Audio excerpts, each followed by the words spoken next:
अस्सलाम वालेकुम। कैसे हैं आप सब? अल्लाह पाक से उम्मीद करती हूँ कि आप खैर आफियत से होंगे, खुशबाश होंगे अपने घरों में। आज बात कर लेते हैं जी हिदायत की। बस बैठे-बैठे दिल चाहा आप लोगों से कुछ बात कर लूँ अब। तो मेरे ज़हन में अभी एक बात आई कि अल्लाह का सबसे दिया हुआ बेहतरीन तोहफ़ा हिदायत है। जिसको अल्लाह पाक ने हिदायत अता फ़रमा दी, उसके बाद रह क्या जाता है? जब हिदायत मिल जाती है, हिदायत आती है हमें, तो हम नमाज़ पढ़ते हैं, कुरान पाक पढ़ते हैं और अपनी बातें सिर्फ़ अल्लाह ताला से करते हैं। ये बात मुझे ज़िंदगी में बड़ी देर से समझ आई कि बंदे के सामने कभी भी अपना दुःख बयान ना करें। उसे आपके दुःख सुनने से भला क्या दिलचस्पी हो सकती है? अल्लाह पाक ना बंदे की अकड़ तोड़ देता है। उसके इरादे जो होते हैं ना, इन्हें तोड़ देता है। और जब अल्लाह पाक बंदे के इरादे तोड़ता है ना, तो वो फिर अल्लाह उस बंदे को अपने करीब कर लेता है। फिर उसे तन्हा रहना अच्छा लगता है। तन्हाई में बैठ के अल्लाह से बातें करना, अल्लाह पाक को अपनी बातें बताना, अल्लाह पाक से अपने दुख बयान करना, अल्लाह के सामने आंसू बहाना अच्छा लगने लग जाता है। और फिर दिल के ऊपर जो गर्द होती है वो भी सारी साफ़ हो जाती है। पता चलने लग जाता है, हर बात खुल के सामने आ जाती है।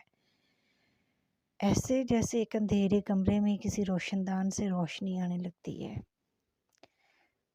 जो दिल की डार्कनेस होती है वो ऐसे ख़त्म होने लग जाती है।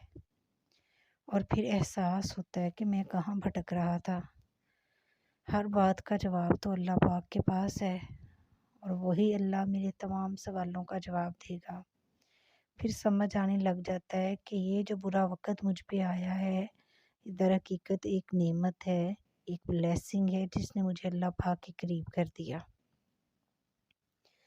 फिर जब हम नमाज़ पढ़ने लग जाते हैं, एक वक़्त में मतलब ऐसे सोचते हैं हम कि नहीं उठा जाएगा, बिल्कुल नहीं उठा जाएगा, नहीं मुझसे नहीं उठा जाता, मैं नमाज़ नहीं पढ़ सकती, मैं नमाज़ नहीं पढ़ सकता, ये काम करना है, वो काम करना है। लेकिन जब आप वज़ू कर लेते हैं और जाए नमाज़ पे खड़े हो जाते हैं, तो एक नमाज़ जब आप बिल्कुल खुशू व खुशू के साथ पढ़ते हैं, तो फिर दूसरी नमाज़ को भी दिल करता है। और दुआएँ इतनी लंबी मांगा करें, इतनी लंबी मांगा करें कि आपके दिल को सुकून आ जाए कि अब मैंने सब कुछ अल्लाह ताला तक पहुँचा दिया है ना, अब मेरा रब सब संभाल लेगा।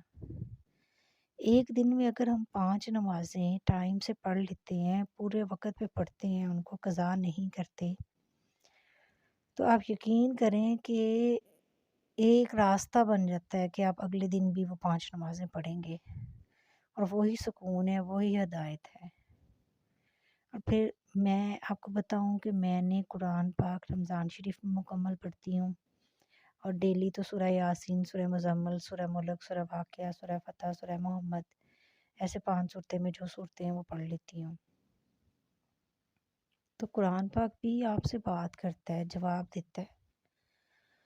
एक नॉवल था ना मुसहफ़, उसमें हम पढ़ते थे, तो वो जो नॉवल की हीरोइन थी ना, वो जो पेज खोलती थी कुरान पाक का वही पेज सामने आता था, उसकी वो आयत पढ़ती थी, तो उसको उसके सवाल का जवाब मिल जाता था। मैं कहती हूँ कि वो मेरे साथ भी होता है, लेकिन हम उस चीज़ को इतना डीपली समझते नहीं हैं, उसकी डेप्थ में जाते ही नहीं हैं। मतलब मेरे बेटे की डेथ हुई आज शब बारात में, मेरे बेटे की डेथ को पूरा 1 साल हो गया, पिछले साल मेरा ऑपरेट था। तो मैं रो रही थी और मैं अपनी बेटी को जब सुला रही थी, तो मैंने सूरह बय्यिनात है वो पढ़नी थी। तो वो पढ़ते-पढ़ते मैं ऐसे ही सूरह वद्दुहा पढ़ने लग गई और जब उसमें आया ना वला सौफ़ युअतिका रब्बुका फ़तरदा, और तुम्हारा रब तुम्हें इतना अता करेगा कि तुम राज़ी हो जाओगे, यानी तुम्हारा रब तुम्हें राज़ी कर देगा। तो मेरे रोते-रोते मैं एकदम से खामोश हो गई और मुझे यकीन आ गया कि हाँ, मेरा रब मुझे अता करेगा, बेहतरीन अता करेगा। अब समझ आती है कि कुरान पाक जो है ना वो किसी एक नस्ल, एक ज़माने के लिए तो नहीं है। ये तो कुरान पाक का एजाज़ है, मुअज़्ज़ा है कि वो हर आने वाले वक़्त में भी आपको सवालों के जवाब देता है। وہ ہدایت کا سر چشمہ ہے۔ اب سمجھ آنے لگی ہے دین کی۔ میرا دل چاہا میں آپ لوگوں سے یہ ساری باتیں شیئر کروں کہ شاید کوئی اور بھی میری طرح سوچتا ہو کہ تنہائی جو ہے نا، جب انسان تنہا رہ جاتا ہے، اس کا ہر پیارا اس سے دور ہو جاتا ہے کسی بھی بات کی وجہ سے صحیح۔ سم ٹائم آپ کسی کے ساتھ جتنا بھی اچھا کر لیں، لیکن ہمیں سمجھ نہیں آ رہی ہوتی کہ میں نے تو اس کے ساتھ اتنا اچھا کیا تھا، ابھی اس نے مجھے کیوں چھوڑ دیا۔ تو وہ اس میں بھی اللہ تعالیٰ کی کوئی نہ کوئی مصلحت ہوتی ہے۔ اور جب اللہ پاک آپ کو اپنے اتنا قریب کر لیتا ہے، جسے اللہ تعالیٰ کی دوستی مل جائے، اس نے پھر بندوں سے کیا لینا ہے۔ حسبی اللہ لا الہ الا هو علیہ توکلت وہو رب العرش العظیم۔ سورۃ توبہ کی یہ جو آخری آیت ہے نا، اس نے میرے دل کو بڑا سکون دیا ہے۔ یہ آیت پڑھا کریں آپ بھی، اور اللہ پاک سے ہمیشہ ہدایت کی دعا مانگا کریں۔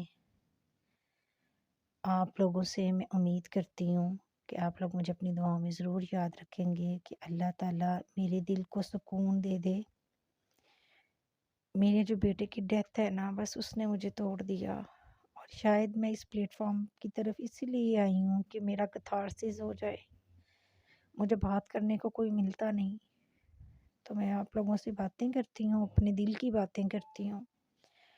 اور میرے پاس ولاگ بنانے کے لیے بھی کوئی اتنی زیادہ ایکٹیویٹیز نہیں ہے کہ کھانا اتنا زیادہ نہیں بنتا کہ میں کوکنگ کی کوئی پکچرز اپلوڈ کر دوں، یا میں بازار اتنا نہیں جاتی، گھر سے باہر اتنا نہیں نکلتی کہ ولاگنگ کروں کہ آج ہم یہاں گئے وہاں گئے۔ میرے پاس کل ذمہ داری جو ہے نا میری بیٹی ہے، میرے دین کی سمجھ ہے، اور آج کل تو میں اس بات پہ کام کر رہی ہوں، اسی مقصد پہ کہ بس جی میرا مقصد کیا ہے اس دنیا میں یہاں کیوں ہوں۔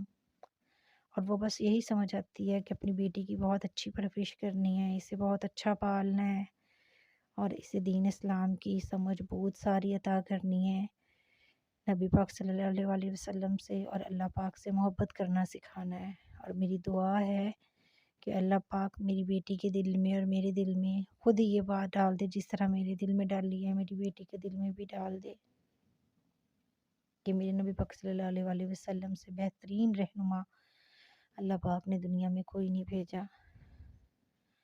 اللہ تعالیٰ آپ کو آسانیاں عطا فرمائے۔ مجھے اپنی دعاؤں میں یاد رکھیے گا۔ فرزانہ فیاض۔